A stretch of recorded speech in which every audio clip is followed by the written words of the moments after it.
Let's talk about the hidden thinking pattern that separates amateurs from the professionals. The biggest difference between amateurs and professionals is not talent or experience, it's how they think about problems. Amateurs focus on the immediate task, they see a challenge and jump straight into solving it. A beginner writer starts typing without planning. A novice investor buys a stock based on tips. An amateur cook follows recipe exactly. Professionals think in systems.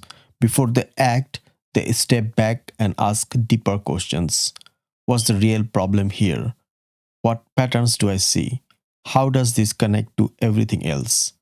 A pro writer maps out the entire story structure first.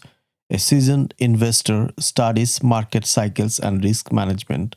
An expert chef understands how flavors, temperatures, and techniques work together. This systems thinking creates a crucial advantage. Professionals can predict outcomes and adapt quickly when things go wrong. They see the forest, not just the trees. The shift happens when you stop asking, how do I fix this? And start asking, why does this keep happening? Or what would prevent this entirely? This mindset change doesn't require years of experience. You can start thinking like a pro today by pausing before you act and looking for the bigger picture. Thanks for watching.